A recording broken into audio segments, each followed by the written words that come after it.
Welcome to Chapter 3 in Advanced Marketing. This chapter is on basically gathering and assessing marketing information. So this is part of the early stage process in putting together your marketing strategy and an implementation plan. So we'll go through this. There's a lot of slides here, a lot of text on most of the slides. I'm not going to read the slides to you, but we'll kind of hit on the high points so you know what's going on here. Okay. All right. So in marketing planning, you've got to do what we call a situation analysis, where you basically take a snapshot in time of the situation. So this includes your company, your industry, as well as your competition, also things related to the outside world, uh, trends, demographics, regulation, stuff like that. Okay, so you've got these two, a couple worlds. You've got the internal environment, which is you. You've got the customer environment, which is obviously who your customers are. Just you got to fully understand who they are and what they do and how they think. And then you have the external environment. Again, I've mentioned some of these already: competition, trends, legal issues, things like that. What's going on in the world, basically. So all those things need to be heavily researched before you kind of decide on what you're going to do going forward, because you may learn things about issues that could impact what you do. If the government is starting to crack down on a certain business practice, and it's one that you're involved in, that's obviously going to impact what you can do going forward. If politics are getting, say, less and less business friendly, that's going to impact your ability to be successful. With the customer environment, you may learn some things about the customers in terms of what they want and kind of some rationale for purchasing your brand versus competing brands. And again, that information really will help you making your marketing decisions. Okay. Situation analysis is great, but it's a first step. So just know it's kind of the beginning, and the results that you glean from a situation analysis will then kind of should permeate the rest of everything that you do. Situation analysis is not easy. It involves lots of people, lots of resources, individuals from different departments. That way you can get a good full 360-degree view about what's going on. Okay, here's just a figure from the book that looks at the relationship between these three environments we just talked about: internal, external, and the customer.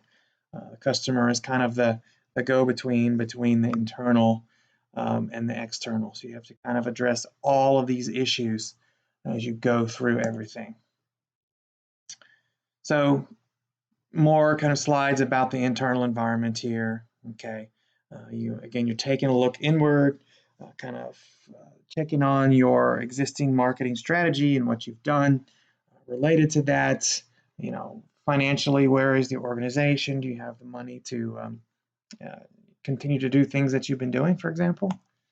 Okay, maybe there's some cultural issues that could impact how you do marketing, other things as well.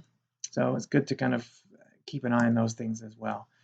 Customer environment, it's not only your customers, but it's individuals who might be your customers. Okay, again, what are they looking for? If they're into the competitors' products, why? Things like that. Are needs changing over time?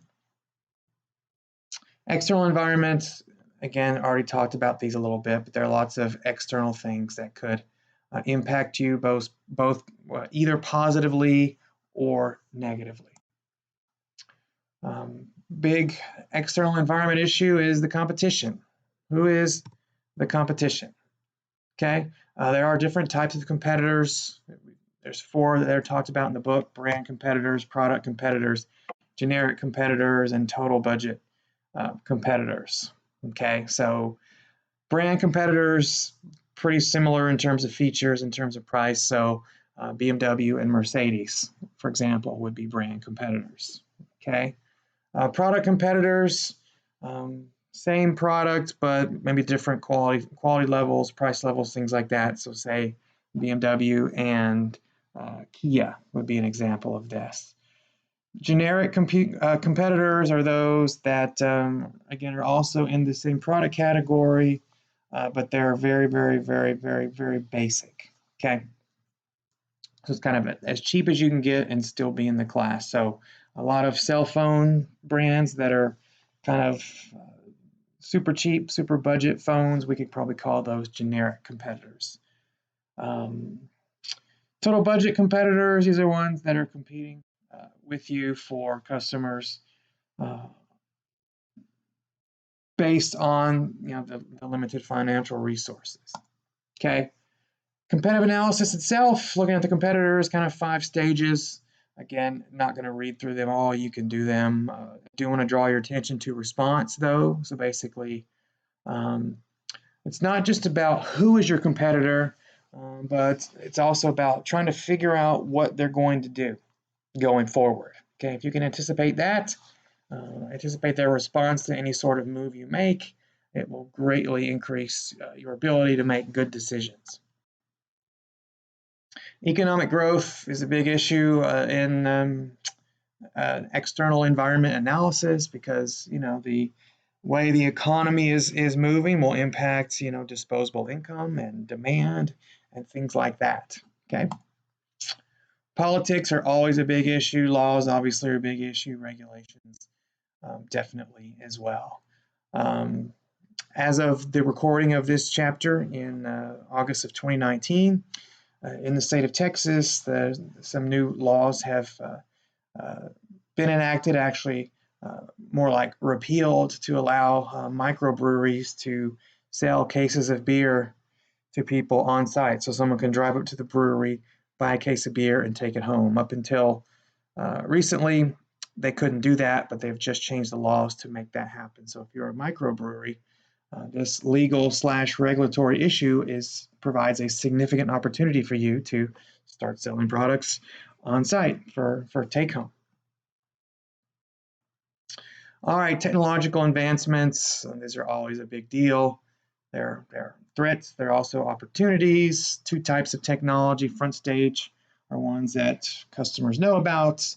Backstage are ones that kind of happen behind the scenes. So if you're Walmart, for example, doing something to improve your electronic data interchange or your automatic replenishment of inventory, or things that are going to be really good for the firm, but things that customers don't necessarily see. Sociocultural factors, what are some things going on in the world in terms of customer values, in terms of demographics, things like that. The whole idea of environmentalism and sustainability. Sustainability is a big initiative in most firms nowadays, and primarily because consumers now value sustainability and wanting their businesses they shop with to be good soldiers and not be harming the environment and communities and society, things like that. So that's a good example of a social cultural factor. Some examples from the United States: we're getting older. A lot more single parent families, so these things could be relevant to your particular product or your particular industry. Lifestyle trends: people are living longer, they are working longer, traveling less, okay? And this last one's pretty important too. We're becoming less and less trustful of the government, okay? Or trusting of the government, that is. Corporate affairs is also something you've got to think about. Okay, it's just about promoting the corporation as a whole. And so you need to kind of keep a handle on what's going on out there related to corporate affairs, and all these bullet points here down below you can see are related to corporate affairs. Okay. If you've taken marketing research, you should already know about primary versus secondary data. Lots of secondary sources out there where you can get information. You can also do surveys, walk around a store to observe how people are shopping, things like that, to help give you more information, to help you make good decisions. Data collection can be hard because it may not be valid. It may not mimic the real world. If you're doing some sort of survey or experiment, you may end up with more information than you need. It's pretty expensive and can just really cause lots of problems. There are many situations where companies have collected data through maybe a survey, and the results of that survey told them that the market would like this, and they enacted some sort of marketing initiative related to that result, and it didn't work out. Okay, so lots of problems with data collection out there. So, in a nutshell, that's chapter 3. So we'll see you again for chapter 4. Please let me know if there are questions.